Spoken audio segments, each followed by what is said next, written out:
दुआ और जहीर का इंटरव्यू करने वाली यूट्यूबर ने इंटरव्यू की सारी कहानी सुना दी। लाहौर से ताल्लुक रखने वाली सहाफी की जानिब से कड़े सवालात किए गए, जिनको सुनकर खातून यूट्यूबर परेशान दिखाई दी। दुआ की वालिदा ने अपने एक इंटरव्यू में कहा था कि यूट्यूबर 40 साल की हैं और दुआ को भी अपने जैसा बना दिया। इस बात पर रद्द अमल देते हुए जुनैरा का बताना है कि वो 24 साल की हैं और शादीशुदा हैं। साथ ही दुआ के नीचे गद्दी रखने पर वजाहत देती हुई खातून मेजबान ने कहा कि उन्होंने दुआ ज़हरा को नीचे गद्दी उन्हें बड़ा नहीं बल्कि बराबर दिखाने के लिए रखी थी, ताकि कैमरे में फ्रेम दुरुस्त दिखाई दे।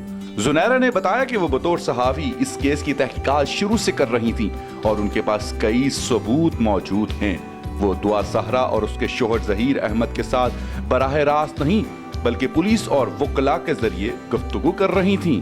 कमरे में मेरे, दुआ और जहीर के अलावा कोई मौजूद नहीं, जबकि बादअज़ां सोशल मीडिया पर इंटरव्यू की वीडियो से लिया गया एक स्क्रीनशॉट वायरल हुआ जिसमें साए दिखाई दिए।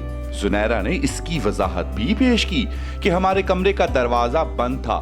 दुआ और जहीर की वजह से घर वाले बार बार कमरे में दाखिल हो रहे थे, तो ये साए भी उन्हीं के थे। मारूफ ब्रांड के शरबत की बोतल क्यों रखी? शायद नामवर ब्रांड ने ये इंटरव्यू स्पॉन्सर किया है, लेकिन जुनैरा के मुताबिक उन्होंने ऐसा उनकी टीम के रुकन को चिढ़ाने के लिए किया था। वो इससे कबल भी ऐसा कर चुकी हैं। दुआ और जहीर के इंटरव्यू के बाद दुआ के वालिद का कहना है कि उन्होंने सुप्रीम कोर्ट से रुजू कर लिया है। खातून मेजबान को जल्द ही सुप्रीम कोर्ट की जानिब से नोटिस मिल जाएगा।